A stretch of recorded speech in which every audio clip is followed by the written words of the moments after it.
thinking about being curious and generous, to understand, to believe generously that even if you think they're totally mistaken, even if you think that they're totally wrong, that they're doing what they see is right. And then curious to understand, how is it possible that somebody of goodwill could be doing that? Hello, Our Voices Matter podcast audience. I am delighted to have with us today David Eisner, the president and CEO of Convergence. And full disclosure, I am on the board, and I've been on the board now for almost 2 years. And this is an organization that is near and dear to my heart because it is all about bringing us together. David, welcome to the show. Thank you, Linda. I really appreciate it. And thank you for your service on the board.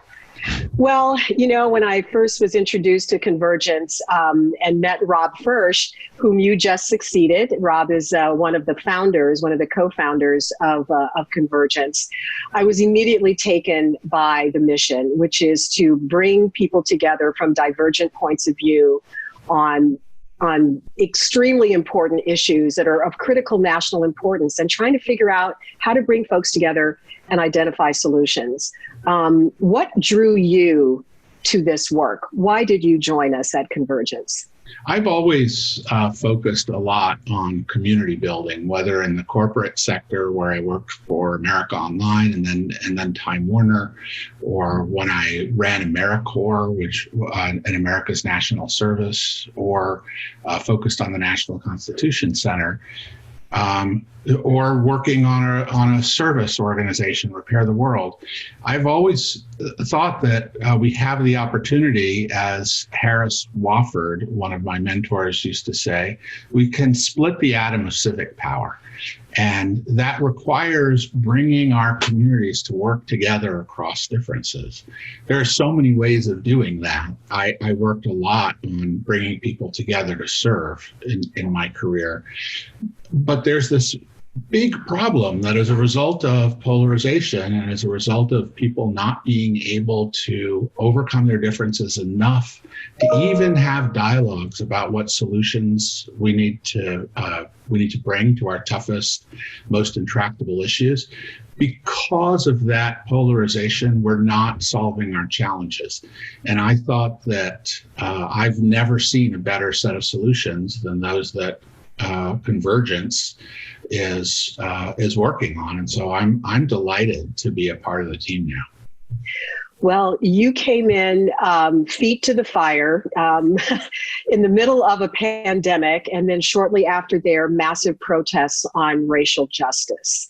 What are your thoughts about leading the organization at this particular moment in history, and how Convergence can play a role in helping to resolve some of the issues that we're facing as a nation? Well, I think, let me answer that perfect question, which is what we're all spending our time on.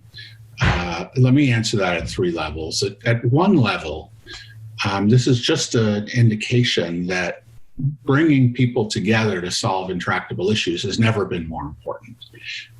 What's happening with our healthcare crisis, the economic crisis, and this resurgence of our awareness and determination to do something about racial justice, all of these require people to come together.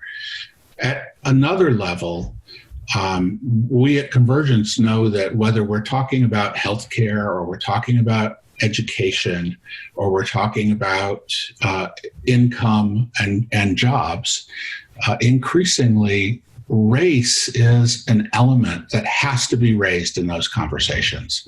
We're looking at disparate outcomes and deep flaws in the system in terms of how people of color are treated in the system, and how they emerge from when the system engages with them. And so we're determined in all of our dialogues now, not just those that are explicitly about racial justice, to focus on those elements.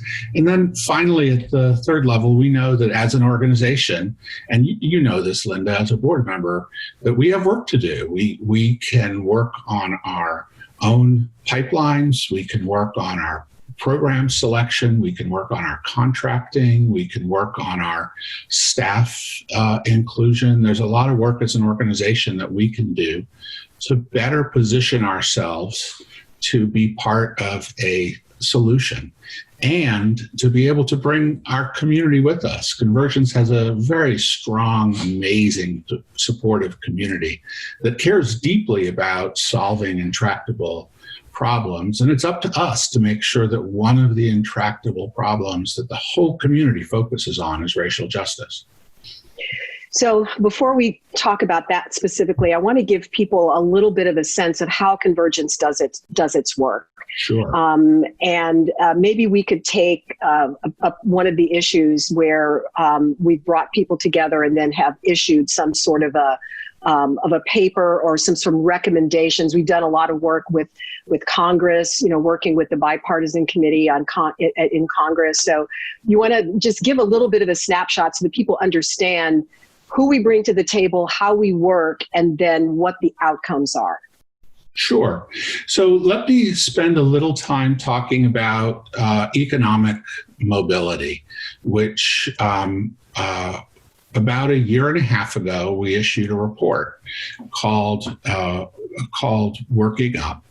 And this resulted from 2 years of work by a group of stakeholders who were leaders in the corporate community, in the policy community, among labor unions, and among advocates for different communities that have been either vulnerable or badly impacted by challenges finding and keeping jobs.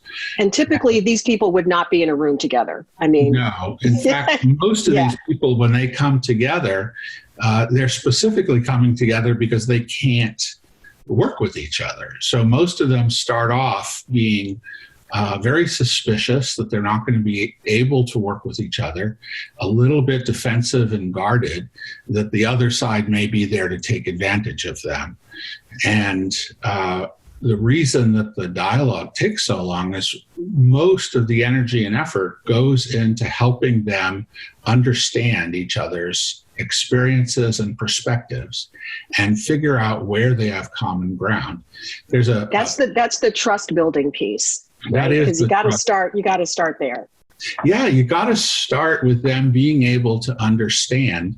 And there's a moment when the penny drops, when everybody realizes that there's nobody at the table that doesn't really powerfully want to find a solution. Nobody at the table is there to take advantage of the other side. Nobody at the table is there to villainize or demonize. In fact, all of them think that the others are the ones doing the villainizing and demonizing. Isn't that always the way it is? It's so crazy. We all want the same thing. We all live in our bubbles, right? Yeah. We all, and we've cemented this pathway where people that used to be our opponents today are our enemies. And the difference is really small, but it's the whole world in terms of ability to be. You're not generous with your enemies. You're not curious with your enemies. You're not trying to team up with your enemies, even though you might do that with opponents. So once you've built the trust, the next step is? The next step is beginning to look at the issue and figuring out where there's common ground to build on. So in the area of upward mobility, economic mobility and working up, it became clear that there was a set of policy ideas. Everybody agreed that government needed to be providing incentives for businesses to be creating pathways. There needed to be incentives around training workers with different kinds of skills. And there also needed to be solutions for workers to be able to stay in their jobs and not be distracted by the kinds of things that could be happening at home or with other parts of the workforce. And there was also a really big consensus that there's work that corporations can do to make to increase certain kinds of flexibility that made it a lot more likely that workers could keep their jobs, could perform well, and could find new jobs and also grow professionally. So what was the final upshot and the ultimate paper that or report that was issued? The upshot included recommendations in each of those areas around policy and around corporate practice and around future dialogues that had to happen around policy. And then afterwards, this was incorporated. So we're so pleased that organizations like Walmart actually embraced the recommendations and changed how they were working with their workers and how they were onboarding new employees. Which is huge. That's sort of an outcome. So I think that gives people a little bit of an understanding of how convergence works, and it does take time. A big chunk of the time is done on the front end in determining who actually gets to come to the table. So let's move this conversation forward now to talk about where we are as a country, and specifically as it relates to racial justice. And I know that one of the things that we at Convergence are trying to do is to make sure that we have not only the right people at the table, but that the right people includes a diverse group. So I'm going to ask you to speak to that a little bit, what Convergence's response is to where we are as a nation and how we as an organization are looking at this issue and how we can help find some solutions. So there's a couple of spaces here. The first piece is making sure that all of our tables include sufficient diversity. And that's actually a challenge for us because there's only a certain number of seats that any table can have in order for the dialogue to be deep and effective. And we've made a little bit of a practice of advantaging people who bring power to be able to enact things, whether it's about pushing ideas into the corporate sector, pushing ideas into federal or state government, bringing ideas into public sector systems. And we realize that by advantaging people that have that influence, we're simultaneously supporting a status quo where people that don't bring that influence, we're repeating the cycle of them not Exactly. Most of the people who have the power are white males. Exactly. And, but on the other hand, we're not particularly useful if we only have dialogues that then end up with solutions that don't actually go into what's happening with government or what's happening in the states or what's happening in corporations. So finding that way to ensure that we bring sufficiently diverse voices and maintain our ability for the stakeholders to have influence in the real world in terms of what's happening with legislation and policy and corporate practice it's an important thing to get both of them right. And one of the things that we're exploring now is the fact that a lot of diverse voices actually come from other kinds of non-traditional power centers. If you look at how Black Lives Matter or Occupy Wall Street or the Tea Party, for that matter, operate, they actually don't, they aren't traditional institutions, but they are very powerful. And so bringing people from some of those new power dynamics and perspectives into dialogues seems that could be a really strong way for us to increase, especially racial diversity. Yeah, I totally agree with that. Completely agree with that. So talk a little bit about the current projects that Convergence is engaged in. And we have a couple of new ones that will be rolling out soon. So give people a sense of, we can only work on so many at one time because it's very labor intensive to bring all these people together and to go through the process. So give a sense of kind of what we have on our plate and then what's coming. Well, one of the really daunting and exciting challenges right now is, as you'd imagine, building trust for us has always been about bringing people physically together. And we're in this moment. Yeah, physically together. Physically, right? Yeah. I know.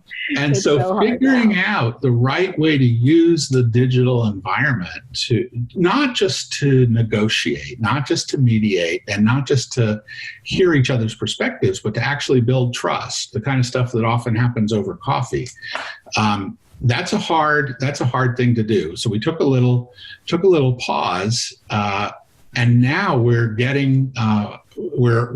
near getting ready to launch a couple of really powerful dialogues. One of them, I mentioned to you the economic mobility piece, and as you know, Linda, we're turning that into a reconstituted dialogue. We're bringing the folks together who have already built trust, already have relationships and know how to work together and solve problems together. They're coming together to focus on economic recovery for America's workers. We know that there couldn't be a more important challenge, and we can't afford to just watch the two parties throw solutions at each other that the other party won't accept. We did that in the Great Recession that started in 2008. And as a result, we had many millions of people exit the workforce, which led directly to things like the opioid epidemic, and even contributed to some of the grassroots anger in the middle of the country that we see playing such an important role today in our politics.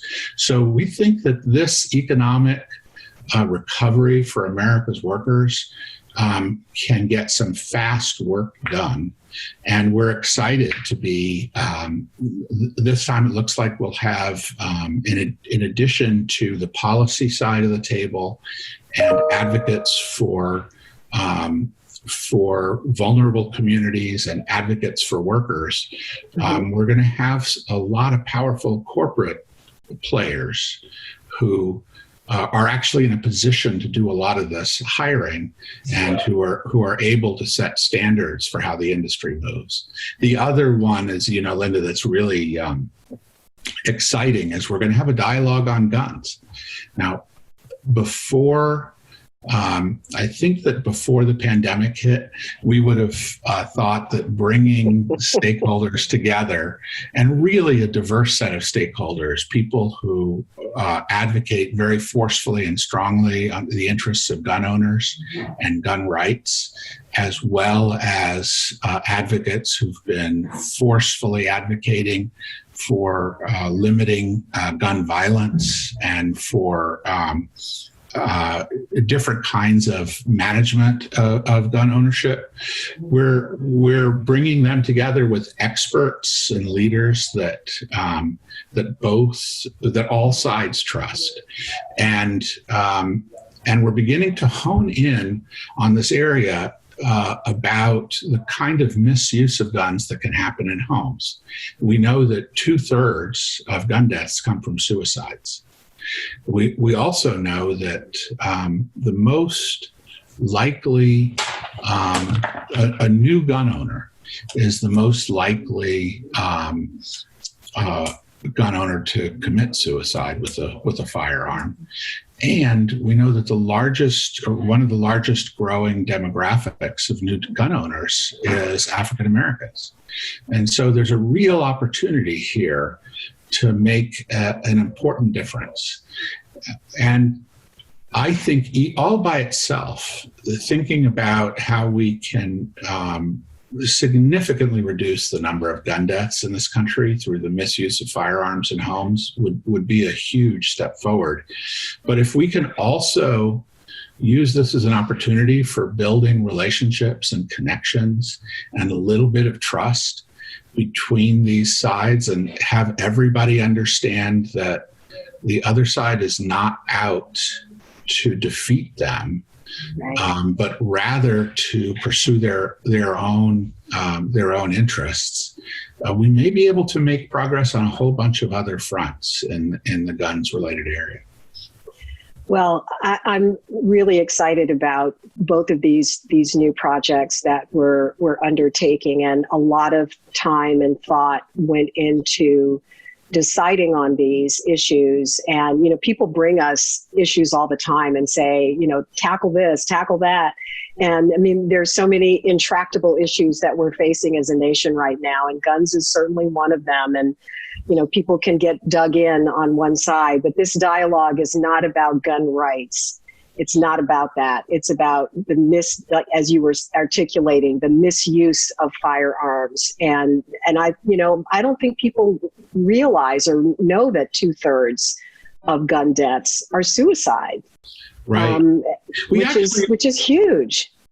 It's huge. And actually it does. And both understanding rights and understanding responsibilities, and finding ways for both things to be strong and present conversations in the discussion of gun ownership is a really important step to take. Mm-hmm. Mm-hmm. Absolutely.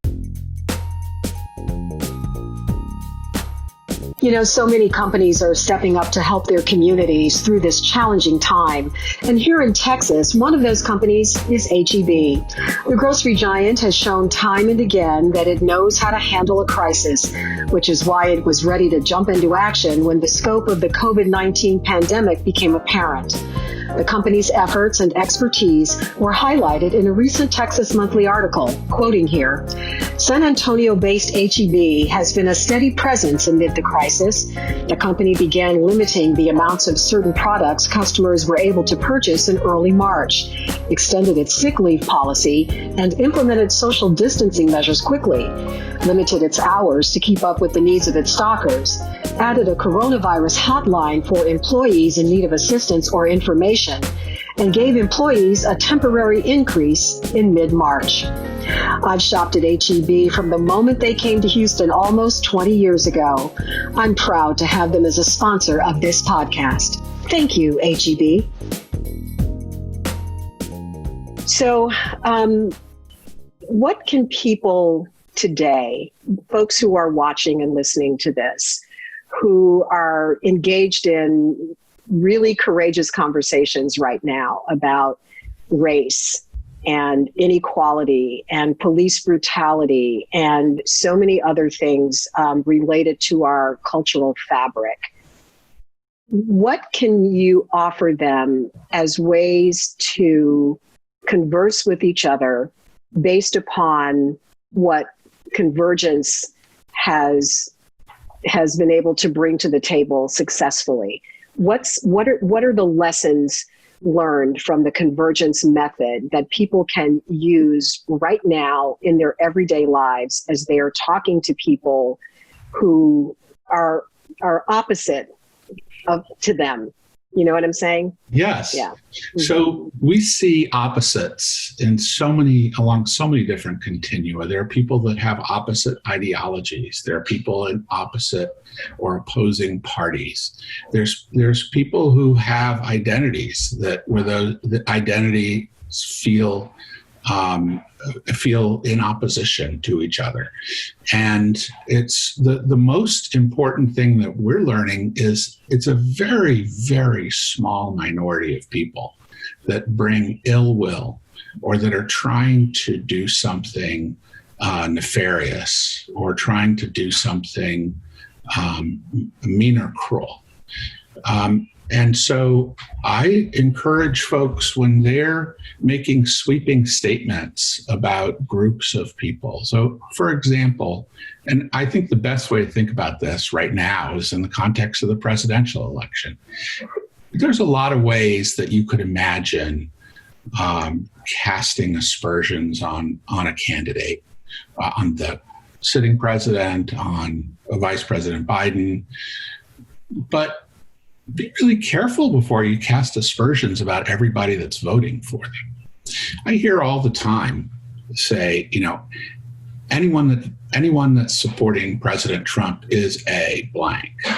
And you can fill in that blank. Or anybody that's going to be supporting Biden is a blank. And that's wrong. In general, there's a real diversity of folks out there. And there may be extremes on all sides, but the vast majority of people are people that truly have a different perspective, an opposing perspective. And thinking about being curious and generous, to understand, to believe generously that even if you think they're totally mistaken, even if you think that they're totally wrong, that they're doing what they see is right. And then curious to understand, how is it possible that somebody of goodwill could be doing that? And then try to understand it. I think generosity and curiosity, from what we see at Convergence, are the changes that happen to enable the dialogue to become a trusting one. I love that. That's such a beautiful way to put it. Generosity and curiosity. And if you come at it from that perspective, as opposed to, I know what you're all about, right, before you even give that person a chance to, say whatever it is their perspective might be, you've already made up your mind if you come at it from that perspective. However, if you're going to give them the benefit of the doubt and be generous, and assume that they're a good person, just like you are, with an opposing point of view, and then be curious enough to ask the questions and then listen to the answer. Right. That's exactly right. Linda, what do you interview and talk to people who are really different all the time? Do you have is there something, first of all, from Convergence that you use or leverage, or are there other lessons that you use to be able to relate to people that really a lot of things you think? Yeah, that's a really good question. So for me, I think like a journalist. I mean, it's in my DNA at this point, my journalistic training, which taught me that when I'm interviewing someone or I'm doing a story, it's not my job to insert my opinion. My job is to ask the questions and get both points of view, present the information, and then let the audience make up its mind about how they feel. So it's not about me. It's about being able to pull out the information that is required on both sides without my judgment, in order to allow that information to be presented in as less of a biased manner as possible, understanding that we all have our own biases. We can't be human. It's part of a human trait. We all have our biases. The challenge is to not let that come into play when you're trying to deliver information. And, so we're having this conversation now. It's we could have a whole conversation just about media and its role in this entire scenario. That's several shows. But to answer your specific question about how I handle it when I'm interviewing people, I try to stay neutral. I try to be an open slate and come at it with curiosity. Genuinely wanting to know what the other person is thinking, feeling, wants to convey. And I try to do it with respect for everyone, regardless of what the point of view is. So that's how I come at it, from a position of neutrality and wanting to maintain that, because if I'm going to be a trusted source of information for the people who are listening to and watching my podcast and anything else that I'm going to publish, I want them to trust that I'm not just trying to convey one point of view. I'm a journalist, and I'm approaching everything that I do online on my platforms from that perspective. Now, that isn't to say that there aren't times when I will give my opinion, but when I do that, it's very clear this is my opinion.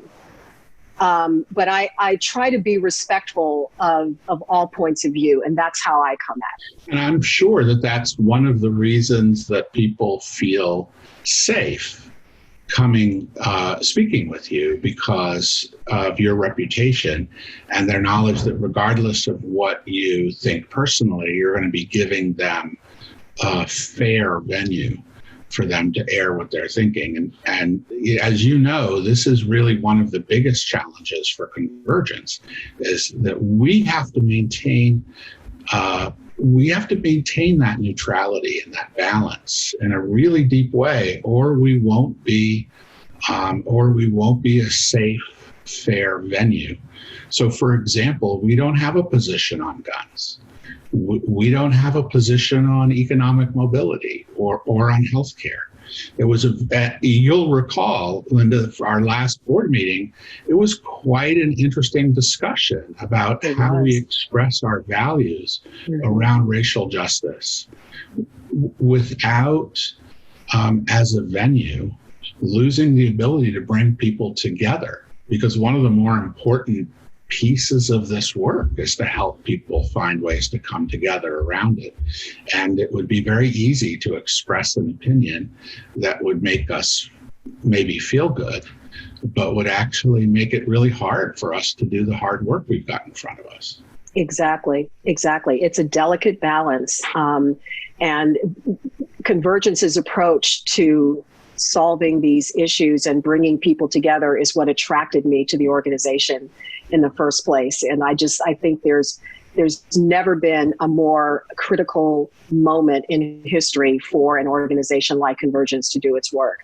And so I think that we have to be very mindful and careful of how we move forward, as you say, to make sure that we're not alienating any side, because our job as conveners is to find a way to bring us together. And that's the critical piece. So for people out there watching, listening today, what can they do if they would like to be engaged and involved with Convergence's work in some way? Well, we'd be so delighted if you would come to convergencepolicy.org. That's convergencepolicy.org. And sign up to get information. Take a look at some of the projects that are underway. Look at some of the people that are participating with us, and we would love to have you as part of our community. We have events all the time. We have opportunities to come together in groups, big and small. Sometimes just about how people come together, and sometimes about some of the issues we're wrestling with. We'd love for more people to join us. And I just want to note one additional thing. You know, we're in this moment where this is happening in a huge wave. You mentioned the media, and sometimes the media makes it look like this dysfunctional polarization is continuing even through the pandemic. But when you look at the numbers in the polls, we have 80% plus of both Republicans and Democrats saying that this is a moment for all of us to be working hard to protect the vulnerable among us, whether we're talking about in the pandemic sense, where over 80% of both parties think we should be staying at home, sheltering in place to protect our vulnerable elders or people with underlying diseases, or that's racial justice, where we're seeing huge majorities of people changing their minds in just a few years, changing their minds from believing that there was no systemic racism, that there was no institutional racism, to today huge majorities understanding that systemic racism, institutional racism, is core inside our country and that we need to eradicate it. So my hope is that we can come out of this moment with as many ways as possible of keeping that feeling of all being in it together, which is the best starting point for being able to come together. What a perfect way to wrap up our conversation. That is my hope as well. And I have to say that we're really fortunate to have you leading us at Convergence. You just in the 2 months that you've been with us and having to get up to speed so quickly and in the middle of all of the chaos that is surrounding us. I know that our organization's in good hands, and I'm really excited to see how we're going to move forward and continue to address these issues and bring hopefully the rest of the country along with us, with all of the other great organizations and great work that's being done on a grassroots level, because it really is going to take all of us to get through this together. It will. And Linda, since you're my board member, I'm marking that down as a very high-level performance review for myself. Thank you. Okay. Duly noted. Duly noted. Thank you so much, David Eisner. Really appreciate your thoughts and your perspective today. And I want to thank our audience for joining us and for giving David permission to speak and for having the courage to listen with an open mind. And we will see you next time.